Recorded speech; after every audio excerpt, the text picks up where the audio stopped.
Olá pessoal, boa noite, tudo bem? Sejam bem-vindos a mais uma live do Centro de Estudos da Procuradoria-Geral do Estado de Alagoas. Hoje vamos receber o Dr. Leonardo Máximo, ele que é procurador do Estado de Alagoas, subcoordenador da Procuradoria da Fazenda Estadual, é mestre pela Universidade Federal de Alagoas, é ex-advogado da União. Dr. Leonardo, que é uma sumidade no direito tributário e hoje vai trabalhar aqui os contornos da responsabilidade criminal pelo inadimplemento do ICMS e seus eventuais impactos para a súmula 430 do Superior Tribunal de Justiça. É um prazer tê-los conosco aqui nesta live, nesta que é a 17ª live do Centro de Estudos da PGE, sempre com o objetivo de promover uma capacitação constante, contínua, com temas verticais que tocam diretamente na atuação da advocacia pública e de tantas outras áreas. Vamos aguardar o professor Leonardo Máximo chegar à nossa live para que possamos iniciar e discutir e debater esse tema tão importante relacionado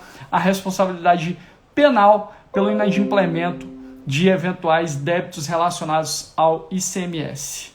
Só aguardar o professor Leonardo chegar à nossa live para que possamos, já adianto aqui meu abraço à doutora Sâmia, que está aqui, Marçal, enfim, todos que já estão chegando na nossa live, doutora Emanuele,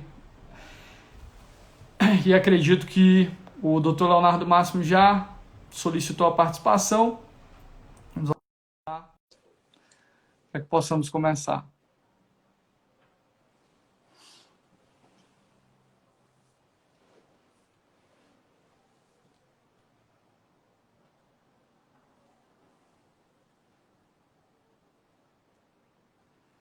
Meu amigo Marco Aurélio. Leonardo, já autorizei aqui.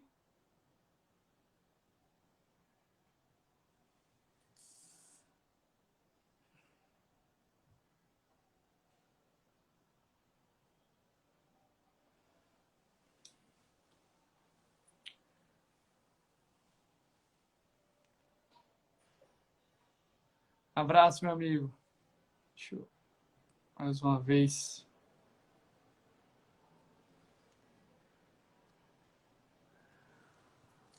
Léo, já solicitei a participação. Conectando, agora vai. Opa! Boa noite, meu amigo. Tudo bem? Como é que você está? Tudo tranquilo? Tudo bem, tudo tranquilo. Já tivemos a oportunidade de nos encontrar hoje na PGE, né? Foi Cumprir verdade. os protocolos de segurança, enfim, máscara, distanciamento, enfim. Mas quero dizer que é um prazer recebê-lo aqui. Essa é a nossa 17ª live do Centro de Estudos da PGE, sempre com o objetivo de debater de forma vertical temas relacionados à nossa situação, temas que têm uma transversalidade no direito. Você que é uma grande sumidade de direito tributário, nós estávamos aguardando ansiosos a sua participação. Já falei um pouco do teu currículo, né? O Léo é procurador do Estado de Alagoas, é subcoordenador da Procuradoria da Fazenda Estadual. Ele que é mestre pela Universidade Federal de Alagoas, tem um trabalho fantástico sobre incidente de desconsideração da personalidade jurídica no âmbito do direito tributário, sobre que em breve vai ser publicado como livro, e já estamos também ansiosos. O doutor Leonardo já foi advogado da União, enfim, e hoje está aqui conosco para falar sobre um tema extremamente relevante, né, que é o tema da responsabilidade penal em decorrência do inadimplemento de ICMS e os seus eventuais impactos no redesenho dos contornos da súmula 430 do STJ. Esse tema é um tema que já tem repercutido de forma ampla e vale a pena a gente discuti-lo, principalmente para esclarecer vários dos pontos que estão relacionados a essa temática. Léo, eu passo a palavra para você, para as considerações iniciais, depois a gente começa o nosso bate-papo para debater esse tema importante e relevantíssimo no âmbito da advocacia pública também. Luiz, boa noite a todos que estão assistindo agora. Inicialmente, eu gostaria de agradecer o convite, né? É uma grande responsabilidade aparecer nas lives do Centro de Estudo, diante da quantidade de grandes nomes do direito nacional que já passaram por aqui, grandes colegas da Procuradoria também já passaram por aqui. Fiquei feliz em ver que o professor Marcos vai poder também falar um pouco sobre direito aqui na live, um grande nome da PGE de Alagoas. Então, é uma satisfação grande poder falar, principalmente de um tema tão relevante como esse, um tema que impacta no dia a dia da vida dos empresários, no dia a dia da Secretaria da Fazenda, no dia a dia da Procuradoria-Geral do Estado. Quando você me convidou para fazer essa live, você me sugeriu, Léo, fala do incidente de consideração da personalidade jurídica. E eu, de pronto, falei, não, Luiz, eu não quero falar sobre isso, eu quero falar sobre outra coisa. E me deu alguns dias para eu pensar em alguma coisa relevante. Eu tinha chegado a 2 temas, e eu pensei, não, vou falar sobre esse tema tão impactante que é relativo à responsabilidade criminal pelo inadimplemento do ICMS. Né? Eu acho que todos já puderam acompanhar no final do ano passado, saiu em todos os meios de comunicação a decisão do Supremo Tribunal Federal, que reconheceu como possível de responsabilização criminal a conduta do empresário que não recolhe os valores a título de ICMS. Até essa semana passada, acabou sendo... teve uma operação grande em relação a um grande empresário do Brasil, da Ricardo Eletro, que acabou sendo alvo de uma operação criminal por inadimplência do ICMS, o que demonstra a relevância desse tema para essa discussão. Perfeito, meu amigo. A gente que agradece a sua disponibilidade, dedicar 1 hora aqui durante essa pandemia, isolamento social, para discutir esse tema, para a gente é muito relevante. A gente agradece demais o seu tempo cedido para a PGE de Alagoas e para todos que nos acompanham aqui, né? Porque, na verdade, essa live ela não atinge só aqueles que estão aqui em Alagoas, Brasil como um todo. Essa é uma discussão ampla e, como você disse, né? A gente tem a oportunidade de receber, já recebemos também vários outros professores, enfim, colegas. E próxima live está agendada também com o professor Marcos Bernardo de Mello. E é sempre um prazer passar a discutir, a debater temas importantíssimos para a advocacia pública por meio desse aparato tecnológico, que foi uma forma que nós encontramos de dar continuidade ao nosso processo de capacitação.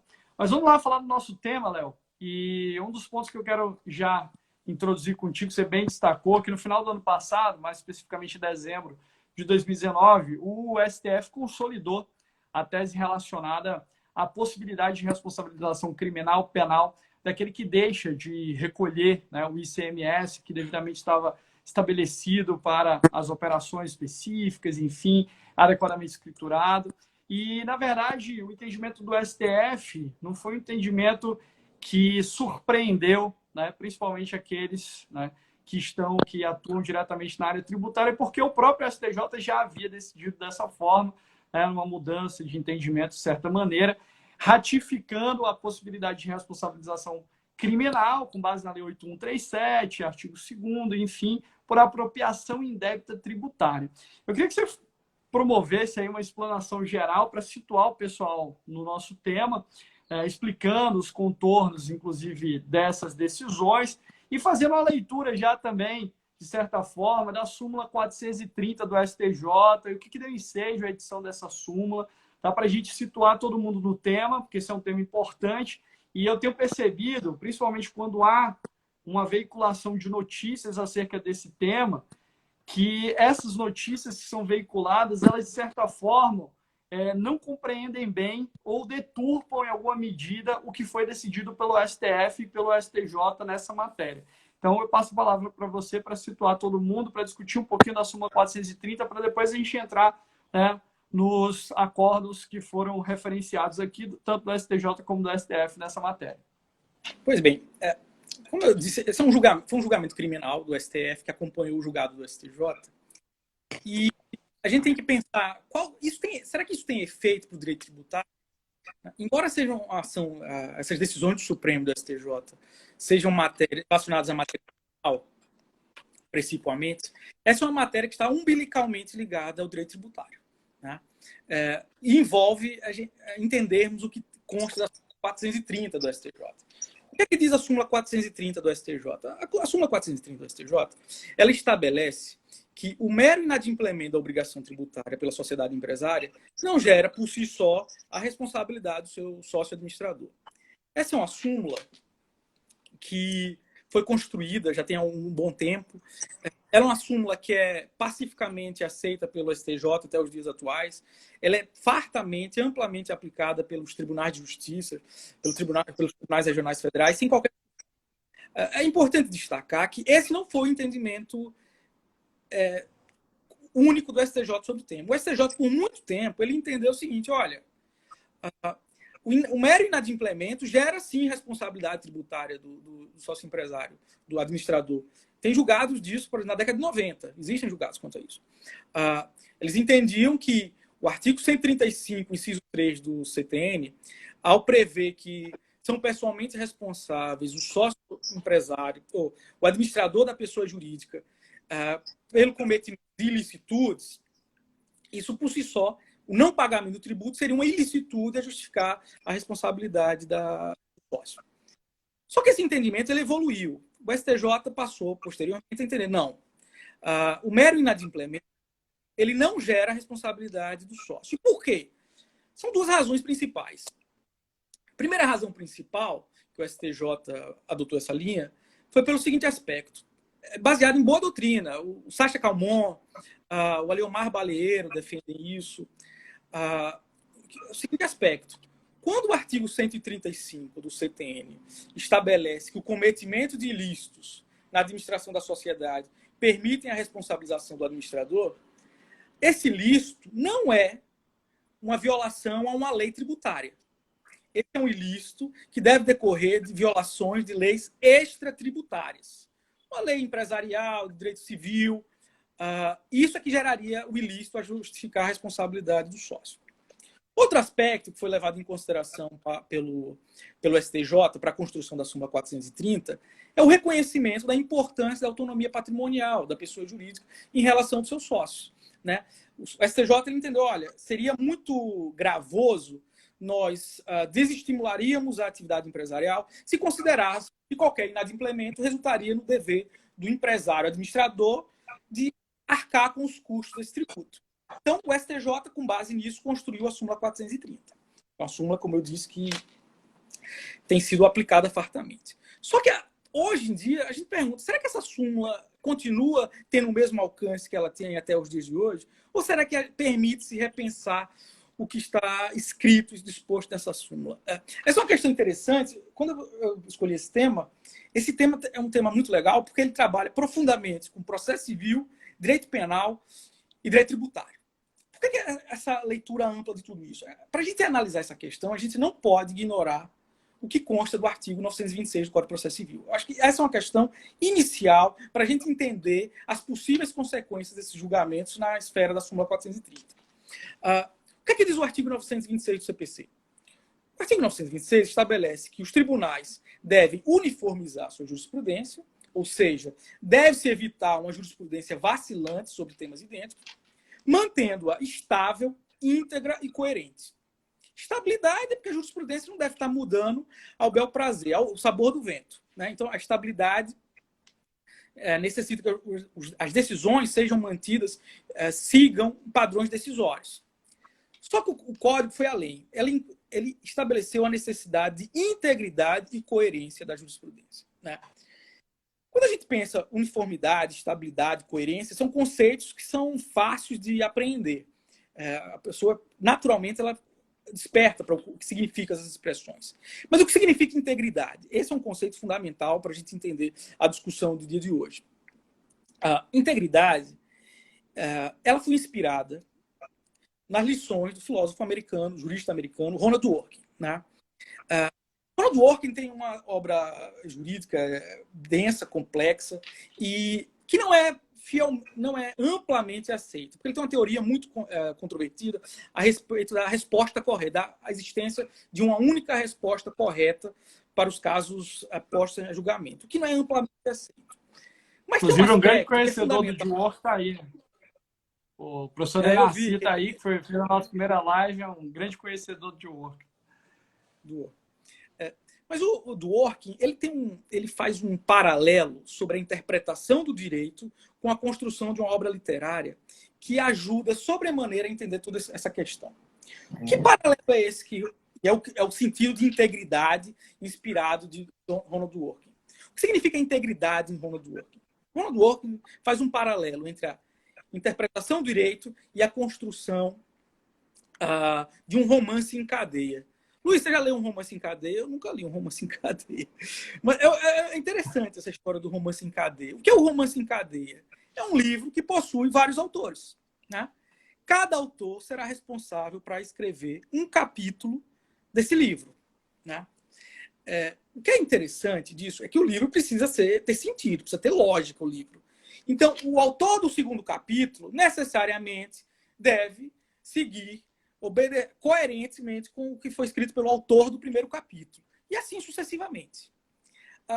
Ou seja, para o romance ter sentido, para o romance ser adequado, ter coerência, é importante você respeitar o que já foi escrito sobre naquela obra. A mesma coisa o direito, né? Quando você vai decidir uma questão, você deve respeitar o passado institucional das decisões de determinado tema. Só que a integridade, ela serve justamente para temperar um pouco a questão da estabilidade. Por quê? Com a integridade, o intérprete pode sempre buscar a evolução da jurisprudência. Quer dizer, as decisões judiciais, elas não ficam estagnadas, elas não ficam petrificadas a partir de um precedente obrigatório. Na verdade, existe a possibilidade, com a integridade do direito, do intérprete, do aplicador, ele sempre poder melhorar a decisão judicial, né? Isso leva à ideia de que o direito ele não deve ser analisado isoladamente nos ramos do direito, né? Quando você abre esses manuais de graduação, de obras jurídicas, todos eles dizem o seguinte. Eu até estava olhando o livro do Paulo Barros Carvalho, ele diz a mesma coisa. A divisão do direito em ramos é meramente para fins didáticos. O direito é o quê? É uno. Você deve interpretar a unidade do direito. Tanto é que tem um enunciado do Fórum Permanente Processualista Civis, que é o enunciado número 456, que diz o quê? Vou até ler aqui. Uma das dimensões do dever de integridade consiste em os tribunais decidirem em conformidade com a unidade do ordenamento jurídico. Essas lições são importantes para perceber o seguinte, olha, a súmula 430 ela não está isolada no mundo, não está restrita ao que consta no direito tributário. Você deve cotejar isso com a unidade do ordenamento jurídico. E aí é que entra a importância dessas decisões do Supremo Tribunal Federal e do STJ, que reconheceram a criminalização do inadimplemento do ICMS. Se eu fosse dizer aqui para vocês, o primeiro capítulo, hipoteticamente, desse romance em cadeia sobre o tema, sobre uma possível modificação da súmula 430, eu nem me referia inicialmente a respeito dessas decisões do STF e do STJ. Eu iria me referir a outra decisão muito importante do Supremo Tribunal Federal, que é fundamental para você entender a coerência do sistema. Que decisão é essa? O Supremo Tribunal Federal, há algum tempo atrás, ele foi provocado a uma relevante discussão tributária que nem sequer envolvia os estados. Essa é uma discussão que os estados não faziam parte. Era uma discussão tributária envolvendo a União e os contribuintes. O que é que essa discussão tributária envolvia? Essa discussão tributária envolvia o seguinte, olha, qual é a correta base de cálculo da PIS e da COFINS? Né? A PIS e COFINS são dois tributos federais. Né? E a discussão envolvia o seguinte, olha, a PIS e COFINS, dois tributos federais que incidem sobre o faturamento da empresa.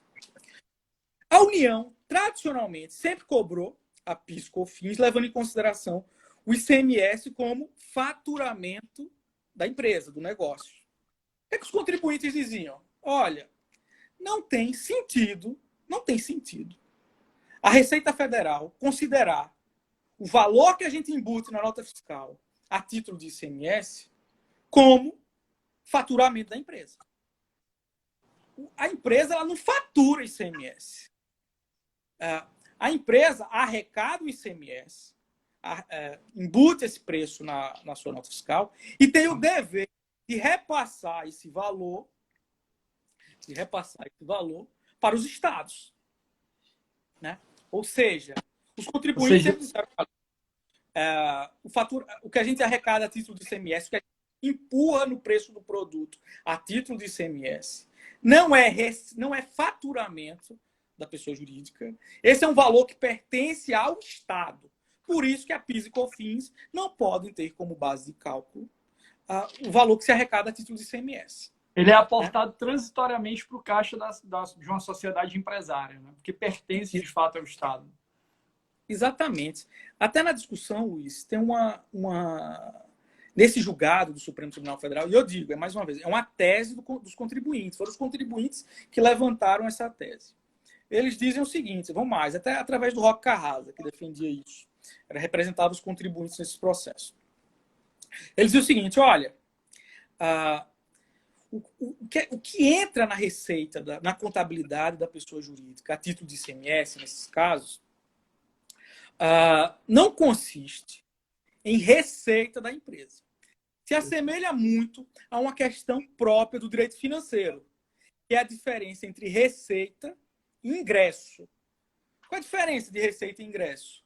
Ingresso é um dinheiro que entra transitoriamente nas contas do ente estatal, que devem ser imediatamente restituídos ao seu verdadeiro titular. Utilizando enquanto que a receita é o que o poder público arrecada e pode gastar livremente, né? Dispor livremente.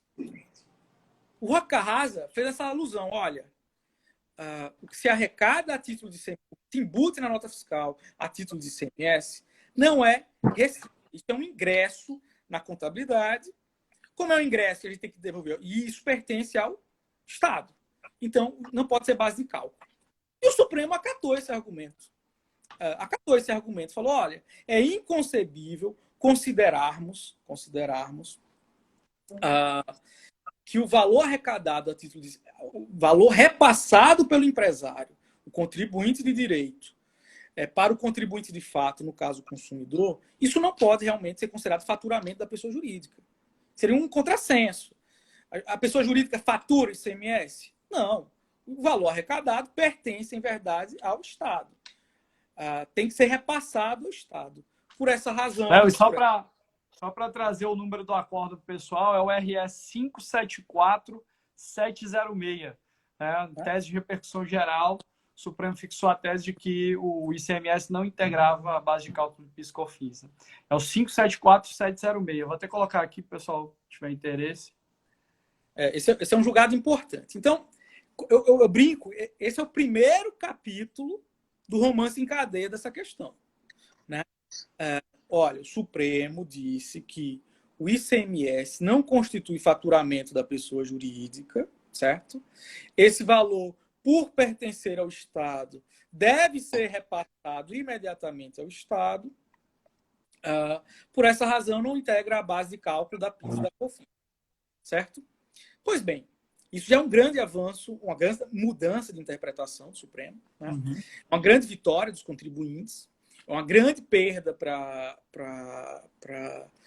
a União arrecadatória, mas foi a tese firmada, é essa. E aí eu brinco, Luiz, que a gente trabalha com sistemas de informática, é muito comum o seguinte, né? A gente, olha, eu quero uma modificação no sistema. É uma besteirinha que eu quero. Eu quero que você crie essa nova funcionalidade no sistema.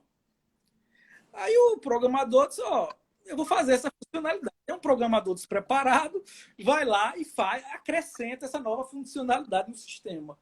Muito provavelmente o que vai acontecer? Vai despertar algum problema em outro lugar, que nem foi imaginado, né? Então, essa é a primeira questão que eu ponho. Os contribuintes postularam isso, ganharam no Supremo, só que isso ia ter uma consequência mais à frente. E lembrando que essa decisão do Supremo, ela se configura como um precedente de caráter obrigatório, à luz 927 do CPC, né? Essa decisão que estabeleceu que o ICMS não constituiria a base de cálculo PIS/COFINS, que é importante para a leitura adequada do entendimento do recurso em habeas corpus também e do habeas corpus no STJ, porque a gente precisa fazer essa análise pormenorizada da ratio decidendi desse recurso extraordinário, justamente para que haja, né, integridade, efetivamente, respeito ao histórico institucional do tribunal, como você bem tratou, né, com a aplicação do 926, que eu reputo um dos artigos mais importantes do Código de Processo Civil. Né? E isso desencadeou mais questões. Em 2018, um novo capítulo desse romance como a gente poderia falar, veio uma decisão do STJ. Né? Que decisão é essa do STJ? Essa é uma decisão do STJ, ela é muito importante, porque existia uma divergência jurisprudencial do STJ entre as turmas do STJ sobre o tema. Existia uma divergência de entendimento entre a quinta e a sexta turmas do STJ. A sexta turma do STJ fazia uma diferenciação sobre o crime esse crime descrito, o crime de apropriação indébita tributária, né? Fazia uma diferenciação em duas situações. Primeira situação, olha,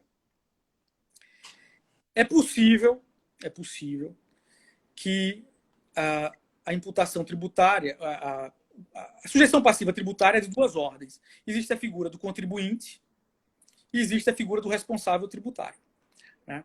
A sexta turma entendia o seguinte, olha, esse crime de apropriação indébita tributária não pode alcançar o contribuinte, porque o contribuinte ele não cobra ICMS do consumidor. Esse é um crime que só pode alcançar a figura do substituto tributário. Né? Fazer essa diferenciação. E aconteceu o quê? O STJ, a sexta turma, diz o seguinte, olha, se o MP fez uma denúncia por não recolhimento de ICMS, quando o demandado, o réu na esfera criminal, era contribuinte na operação, para simplificar, um supermercado está vendendo um produto para o consumidor. Ele está sendo contribuinte daquela operação. Se ele não recolhesse aquela operação para a sexta turma, isso não configuraria apropriação indébita. Isso seria um mero inadimplemento tributário. A sexta turma entendia o seguinte, olha, esse crime, esse tipo penal, ele só alcança a figura do substituto tributário. Aquele que desconta o valor a título de ICMS de operações que irão ocorrer ou que já ocorreram. Já a quinta turma do STJ entendia de forma contrária. A quinta turma ela não fazia qualquer diferenciação para fins de imputação penal. Ou seja, o tipo penal da Lei 8.137 alcançaria tanto a figura do contribuinte como a do responsável tributário. Né? Não fazia essa diferenciação. Diante da divergência, foi instaurado na terceira sessão do STJ. A terceira sessão foi chamada a decidir um caso oriundo de Santa Catarina a respeito da questão.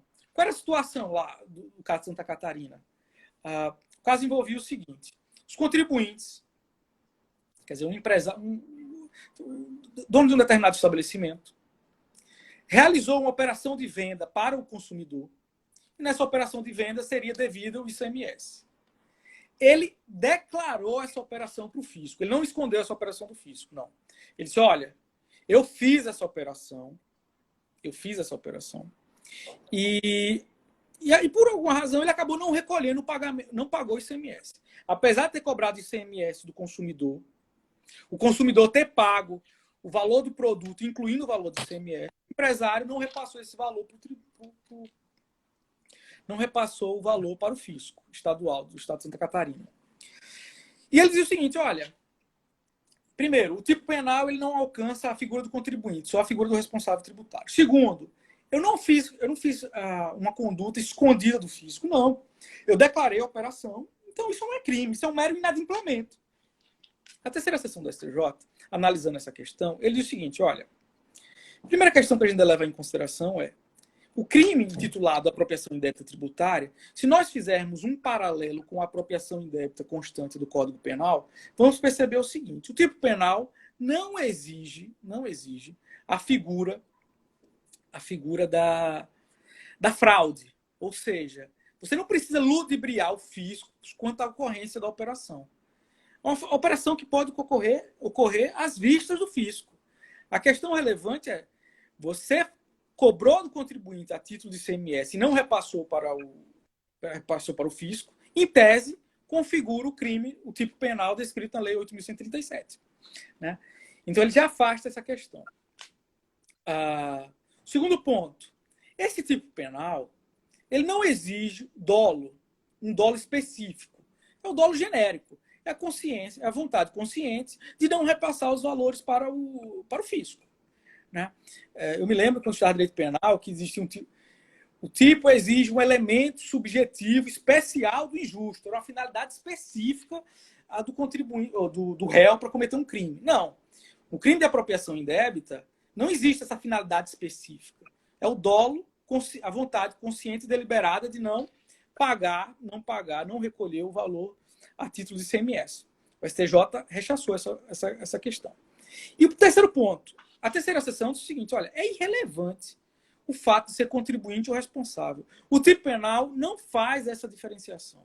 Não cabe ao intérprete fazer essa diferenciação. Por essa razão, o STJ acabou decidindo o seguinte, que configura em tese, o crime de apropriação indébita tributária, popularmente conhecido com esse nome, o simples fato do contribuinte não recolher os valores recebidos a título de ICMS. É importante dizer isso. O contribuinte vendeu a mercadoria, incluiu no preço da mercadoria o valor do ICMS, o contribuinte fez o pagamento, o que engloba o valor do ICMS, e o empresário acabou não repassando esse valor para o fisco. O STJ disse, olha, isso é crime, preenche os requisitos, e pacificou esse entendimento. Né? Até coloquei aqui, é o HC 399-109 da STJ. Exatamente. Está aí na tela. Isso causou um pânico, né, nos contribuintes. O pessoal brincava, vai faltar a cadeia. Né? Se todo inadimplemento tributário gerar responsabilização penal, isso vai gerar um caos tremendo. E os contribuintes ficaram assustados. E aí, esse é um tema muito sensível, porque envolve liberdade, envolve atividade econômica, envolve o direito arrecadatório do fisco. Então, a gente precisa ter muita cautela ao falar sobre esses assuntos para não passar uma ideia de pânico para as pessoas. Não é uma panaceia para o fisco, nem um pânico para os empresários. O STJ ele não diz que um simples inadimplemento gera responsabilidade penal. Ele não falou isso. Mas ele disse que, em tese, pode configurar. Né? É importante dizer que existe uma discussão muito grande a respeito. Será que isso é matéria para o direito penal se preocupar? Será que o direito penal deve se preocupar com isso, com o inadimplemento tributário? E o STJ ele enfrentou isso muito bem enfrentado nesse acórdão, nesse HC, dizendo o seguinte, olha, no Estado brasileiro, uma Constituição brasileira que prevê uma série de direitos prestacionais, que inclui uma série de obrigações ao poder público, é fundamental que para que o poder público consiga desempenhar suas atividades, suas missões constitucionais, que ele consiga arrecadar recursos. Né? Direitos não nascem nas árvores. Os direitos possuem custos. Isso demanda muito gasto pelo poder público. Né? Nós estamos vendo agora a questão envolvendo a Covid. O volume de recursos tem sido expendidos para o poder público para enfrentar as necessidades públicas. Por essa razão, o STJ disse, olha, a tutela pelo direito penal desses bens jurídicos protegidos pela norma da apropriação indébita tributária se adequam, são mais do que justificáveis. É um crime muito sério do inadimplemento tributário, a depender da circunstância. E o STJ, é um dado que, quando eu dou minhas aulas de direito tributário, eu falo muito sobre isso. Né? Eu costumo brincar o seguinte, olha, qual é o maior problema do Brasil? Não é corrupção, é nosso sistema tributário. O maior problema do Brasil é o sistema tributário. Muito complexo. Às vezes a pessoa tem dificuldade de cumprir a lei. Olha, eu quero cumprir a lei, eu tenho dificuldade de cumprir, eu não consigo. Porque eu não estou entendendo a legislação. E isso, por uma série de razões, isso não é nada nem um pouco justificável, mas o direito brasileiro é marcado por uma sonegação fiscal extremamente absurda. Em 2016, os índices constam no acordo do STJ. Davam conta de uma perda arrecadatória por sonegação da faixa de 580 bilhões de reais. 580 bilhões de reais. Esse valor é tão impactante, o outro dado é mais impactante ainda. Se a sonegação fiscal deixasse de existir, a carga tributária brasileira poderia ser reduzida em 30%, que a arrecadação permaneceria a mesma. Você imagina como é grave a situação de sonegação fiscal. Né? A sonegação poderia, se não existisse sonegação, nossa carga tributária, imagina, pagarmos 30% menos de tributo. Seria fantástico. Por essa razão é que o STJ achou importante. Não. Isso aqui preenche o tipo penal descrito na Lei 8.137, sendo mais do que justo, mais do que razoável a legislação contemplar isso. E, em tese, o contribuinte que não recolhe ICMS deve, sim, pagar, responder criminalmente por isso. Né? Desse julgado, foi interposto um recurso para o Supremo Tribunal Federal, envolvendo essas mesmas partes, que levaram o Supremo a reanalisar essa questão. Esse é um acórdão que ainda está pendente de publicação pelo Supremo. Né? O Supremo, infelizmente, ele demora muito para publicar os seus acórdãos. Né? Decide a matéria e o acórdão, o inteiro teor do acórdão não é disponibilizado imediatamente. Esse acórdão ainda não foi disponibilizado imediatamente. O Tribunal Federal ele manteve a posição do STJ, né, no RHC 163334, muito bem colocado pelo meu amigo Luiz Vale, e ele, além de manter o entendimento do STJ, ele fez um pequeno acréscimo. Né? Ele disse o seguinte: olha, o tipo penal não é um simples inadimplemento. O inadimplemento que pode gerar a responsabilidade criminal nesses casos é aquela que ocorre de forma contumaz, habitual. Né? E essa é uma questão importante, realmente, porque, realmente, nem todo inadimplemento... Pode ter um inadimplemento episódico do empresário, compromete seriamente o sistema. O que compromete seriamente o sistema é aquele inadimplemento quanto mais, que ocorre em muitos casos. Assim, é muito comum, a Emanuele está aí assistindo a live, é muito comum que contribuintes rotineiramente compareçam perante o fisco, declarem, reconheçam o débito e não paguem o tributo. E ficam reconhecendo isso de forma rotineira. E fica muito claro que eles se financiam, eles se autofinanciam através do inadimplemento tributário. Né? Isso compromete seriamente o mercado concorrencial, um contribuinte poder desenvolver sua atividade sem recolher tributo, enquanto outros só conseguem desenvolver sua atividade recolhendo oportunamente os tributos. Né?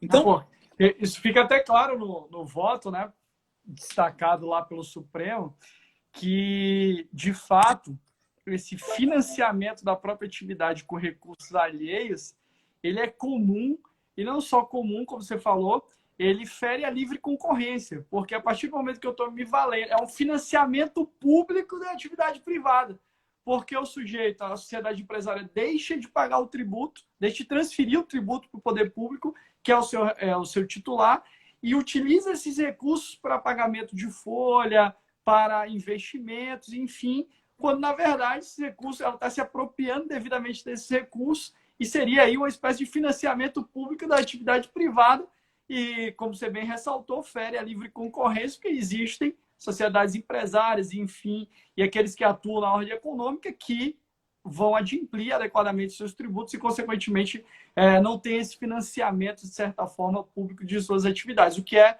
extremamente preocupante, né? E chega, eu acho que você vai daqui a pouco entrar nesse ponto, que é o destaque relacionado especificamente a todas as discussões, as repercussões sociais.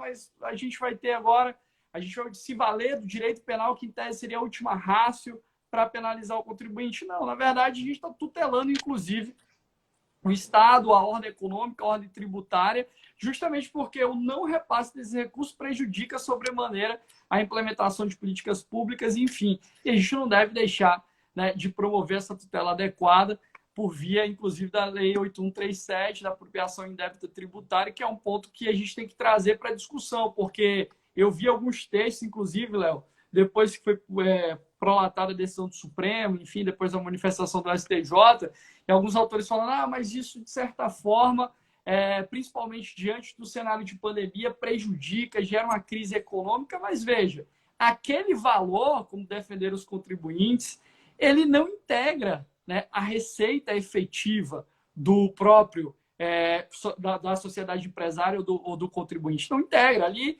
é uma receita que eventualmente que necessariamente deve ser destinada ao Estado. Ou seja, transita pelo fluxo de caixa, mas acidentalmente, porque tem que ser trasladada ao Estado. Ou seja, se não pertence ao indivíduo, como é que aquilo pode ser utilizado para o seu financiamento? Eu acho que o Supremo deixou isso bem claro.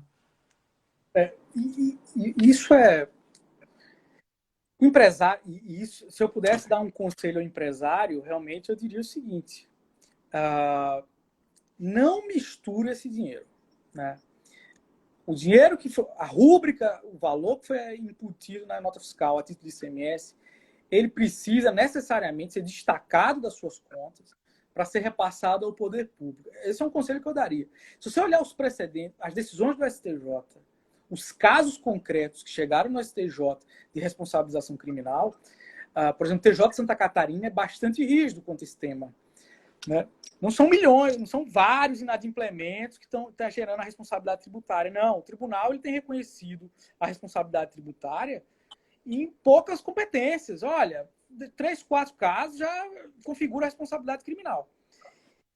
Isso, a gente que trabalha com administração pública, é uma lição que a gente pode passar para os empresários, é o seguinte: olha, é muito comum o poder público, muitas vezes, inclusive, ter dinheiro e não poder gastar esse dinheiro com determinada despesa.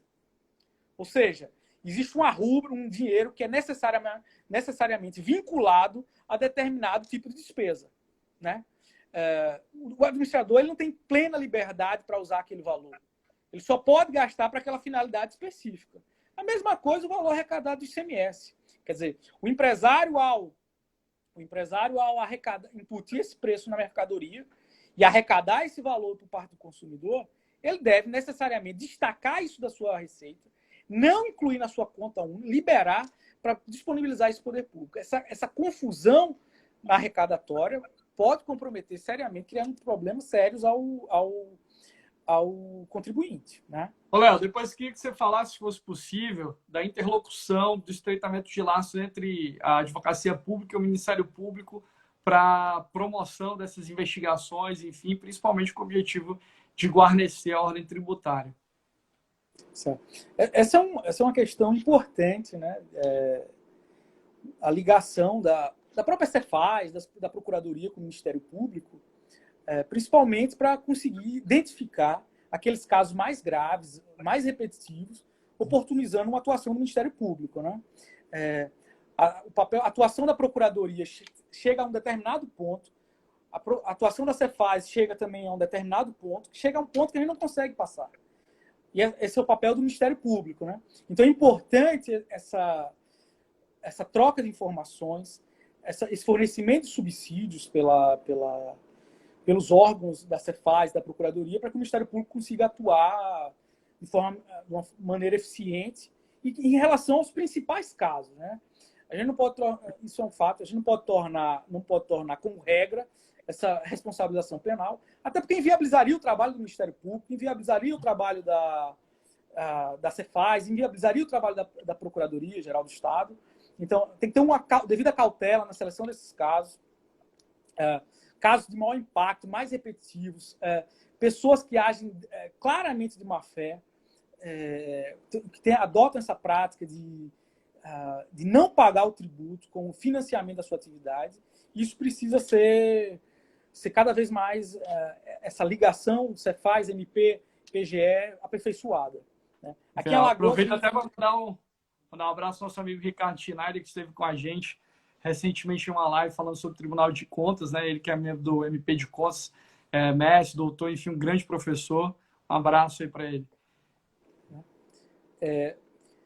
Então, Luiz, outro aspecto que merece destaque, na minha visão, sobre esse tema, é que eu já falei aqui sobre a decisão do Supremo, né, envolvendo a PIS e a COFINS, né? Uhum. Ou seja, uma demanda que não envolve os estados. Eu falei aqui das decisões do STF e do STJ, que reconheceram como conduta criminosa como conduta criminosa a prática de não recolher os valores a título de ICMS. Luiz, só uma dúvida. Tá vendo bem aí? É porque minha bateria tá caindo, eu tive que botar o carregador aí. Não, tá tranquilo. Tá te vendo tá aqui tranquilo? mesmo. Tá tranquilo. Pronto. Então a gente... E o que é que isso afeta? O que é que isso afeta? O que é que isso diz respeito à súmula 430, né? Essa é uma questão central da live que precisa ser explicada, né? O primeiro aspecto que eu preciso deixar claro é o seguinte. O Código Tributário Nacional, ele estabelece no artigo 135 que são pessoalmente responsáveis pelos débitos tributários os sócio-administradores quando praticarem atos com desvio excesso de poderes, né, violando a lei, contrato social e o estatuto da pessoa jurídica. Né? Nessas hipóteses, é possível que o reconhecimento da sujeição passiva não só da pessoa jurídica. Segundo o STJ, o artigo 135, configurada a hipótese do artigo 135, é possível a cobrança tributária se voltar tanto contra a pessoa jurídica como a figura do seu administrador, certo? A grande questão é quando estará configurada a figura da ilicitude a permitir esse redirecionamento, essa cobrança do sócio administrador, né? Como eu disse, a súmula 430 ela foi construída sob o argumento do quê? Olha, a ilicitude exigida pelo artigo 135 não é a ilicitude da legislação tributária, é a ilicitude da legislação extratributária. Né? Por essa razão, o simples inadimplemento, ele não gera a responsabilização do sócio administrador. Ocorre que essa questão agora ela precisa ser imediatamente revista. Por quê? Com as decisões do STJ e do STF que reconhecem a responsabilidade criminal nessas hipóteses de inadimplemento do ICMS, seja em hipótese de substituição tributária, seja em hipótese em que o contribuinte repassa o valor para o sujeito passivo, para o consumidor, na verdade, hoje existe, sim, o reconhecimento de que existe um ilícito grave. Né? Você já falou aí hoje, uma das poucas... Quando eu estava em Direito Penal na faculdade, eu era muito bom em Direito Penal. Eu era melhor em Direito Penal do que em Direito Tributário, na verdade. Os caminhos da vida me levaram a estudar o tributário e meio que abandonar Direito Penal, né? Mas tem uma coisa em Direito Penal que acho que todo estudante de Direito lembra. Você já falou aqui nessa live. Direito Penal é a última ratio. O Direito Penal só deve chegar onde os demais ramos do direito não forem suficientes para solucionar a questão. Né? Se o direito civil for suficiente para solucionar um problema, o direito penal não deve chegar ali. Se o direito administrativo for suficiente, o direito penal não deve chegar ali. Pois bem, hoje, o STF e o STJ reconheceram o quê? Que o direito penal chega nessas situações de inadimplemento tributário. Em tese, comete crime o não pagamento do ICMS. Se o direito penal está chegando nessas hipóteses, com muito mais razão está chegando o direito tributário. Né? Se existe responsabilidade penal, pode-se afirmar tranquilamente que existe responsabilidade tributária. Né? Então, o artigo 135.3, nessas hipóteses de inadimplemento do ICMS, eles restam atendidos porque existe, no caso, uma violação à lei, clara. No caso, a Lei 8.137. Né? E qual é a consequência prática disso? A Cefaz, quer dizer, os auditores fiscais, eles já podem lavrarem autos de infração, já lavrarem indicando o nome do sócio empresário, né, nessas hipóteses, porque preenche o requisito do artigo 135.3, na minha visão, com base nesses entendimentos do STF e do STJ. E nas hipóteses em que foi lavrado sem identificação do empresário e já existe a execução fiscal em andamento, é possível, sim, que a Fazenda Pública solicite o redirecionamento dessa execução fiscal para alcançar essas pessoas, né? Permitindo a cobrança do débito tributário em relação a elas. Você sabe muito bem, Luiz, que o 927 estabelece que as súmulas são padrões decisórios de observância obrigatória, não é isso? Perfeito. A questão é, será que o senhor não está dizendo? Será que eu não estaria mandando descumprir uma súmula? Será que eu não estaria orientando, sugerindo a inobservância de um precedente obrigatório? E essa é uma questão que entra numa seara que você entende muito mais do que eu, né? Que é a questão da possibilidade de determinados padrões decisórios, desde que preenchidas certas circunstâncias, serem superados.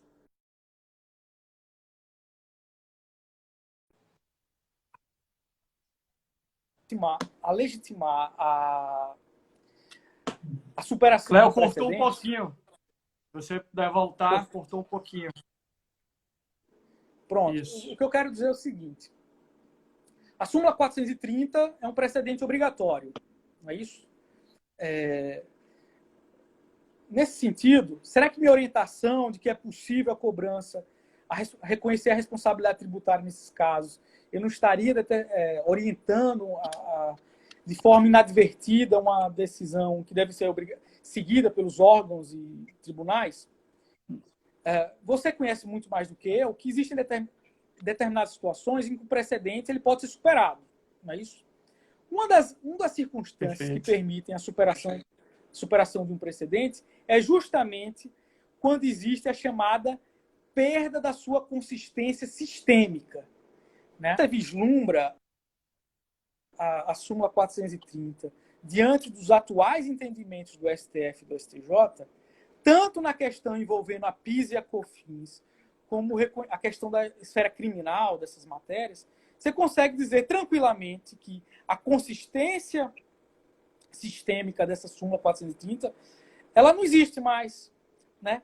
O ordenamento, a unidade do ordenamento, ela está dizendo para você, olha, existem outros aspectos do ordenamento que dizem que essa súmula 430 ela não tem mais o alcance que ela tinha antes. Isso é preciso deixar bem claro. Essas decisões que eu citei, elas tornam letra morta a súmula 430 de jeito nenhum. De jeito nenhum. A súmula 430 ela continua plenamente em vigor. Só que ela não é aplicável, na minha visão, ao ICMS. E não só ao ICMS, né? Ela não é aplicável a todos os tributos classificados como indiretos. O que é um tributo indireto? É aqueles em que o contribuinte de direito consegue repassar o ônus da tributação para o contribuinte de fato. Então, na minha visão, a súmula 430 ela não se aplica mais a inadimplemento do ICMS, do ISS e do IPI. Esses três impostos, por permitir a translação do encargo econômico do contribuinte de direito para o contribuinte de fato, eles tornam o inadimplemento tributário como apto à responsabilização tributária. É importante dizer o seguinte: tem um doutrinador muito conhecido por todos, por quem milita na área tributária, Leandro Pausa. O Leandro Pausa, a última obra dele, o manual dele, é 2020, o mais atual. Ele foi feito antes da decisão do Supremo Tribunal Federal, certo? Mas ao tratar de responsabilidade tributária, a responsabilidade do sócio administrador, ele já dizia o seguinte: o artigo 135, inciso 3 do CTN, ele é apto a gerar responsabilidade tributária nos casos de apropriação indébita tributária. Né? Ele já dizia isso. Olha, se for apropriação indébita tributária, se estiver configurada a situação da apropriação indébita tributária, está sim presente a figura da responsabilidade tributária prevista no artigo 135, inciso 3. Ou seja, isso só corrobora só corrobora que a súmula 430 do STJ ela não se torna mais aplicável a inadimplemento do ICMS, do ISS e do IPI. Perfeito, Léo. A gente tem aqui 5 minutos e você tocou no ponto interessante, né? Porque esses precedentes que foram construídos no âmbito principalmente do STJ e do STF, eles vão impactar na súmula 430, e aí a súmula, né, se caracterizando como um padrão decisório vinculante, né, não é precedente no sentido estrito do termo, mas é um padrão decisório vinculante que deve ser observado por força 927, e com base nessas decisões que agora foram proferidas pelo STJ e pelo STF, a gente tem aí uma releitura, né, uma restrição do âmbito de abrangência da súmula.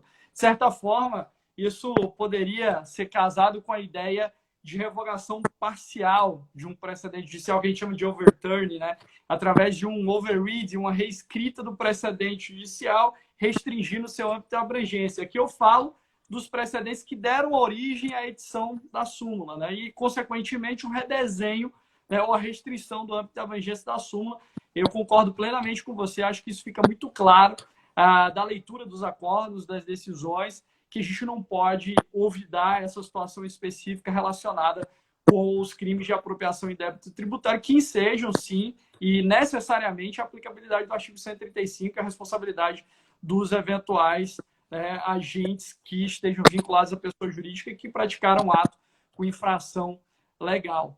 Léo, eu não tinha dúvida alguma que a nossa live seria muito vertical pela profundidade, pelo conhecimento que você tem em matéria tributária. Como eu disse, é uma das grandes referências que eu tenho. Quando eu tenho qualquer dúvida sobre direito tributário e financeiro, eu ligo para o doutor Leonardo, né, no âmbito da Procuradoria-Geral do Estado, em qualquer situação, né, porque ele domina o tema, escreve, é uma pessoa extremamente preparada, está à frente da nossa Procuradoria da Fazenda Estadual, junto com a doutora Emanuele, que é a procuradora coordenadora, está aqui conosco, e a gente agradece a audiência, ela está presente em todas as lives, a Manu é fantástica, sempre está nos prestigiando. E, Léo, é um prazer, né? Você é um grande amigo, isso é público e notório, e te ver também, né, discutir grandes temas é motivo de grande satisfação para mim, né? Porque a gente gosta de debater, quem gosta de debater o direito, esses momentos são muito prazerosos, e a gente quer te ouvir presencialmente em breve, quando tudo isso passar, em eventos aí conjuntos, e agradeço muito a sua participação, a sua disponibilidade, né, e o seu brilhantismo, né, que fez com que a gente pudesse amplamente debater essa temática, que é uma temática, de certa forma, nova. Eu vou cobrar aí um texto teu, um artigo teu, né, para ser publicado, tratando especificamente do tema, agora que as ideias já estão todas amarradas, os entendimentos firmados, que a gente possa, em breve, contar com um artigo ou com um livro seu, provavelmente. Então, agradeço demais, agradeço a parceria de sempre, aí, longas datas, né? Desde 2011, e muito obrigado. Passo a palavra para vocês, tem 2 minutos aí para suas considerações finais, por conta do Instagram. Queria agradecer, né, a todos que assistiram, né? Assim, eu procrastinei muito esse convite, né? O Luiz me chama há muito tempo, eu sempre postergando, né? Ele sabe que eu sou o rei da procrastinação, mas seguramente, como ele me força muito, certamente o artigo vai sair. É um artigo muito legal que vai ficar pronto, não tenho dúvida, porque isso é importante, né? Papel da doutrina é a gente despertar para temas que às vezes passam desapercebidos, né?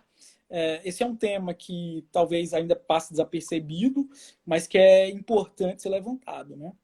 Queria agradecer e espero que tenha sido proveitoso para todos. Com certeza, agradeço a todos os colegas, amigos, procuradores que estavam por aqui.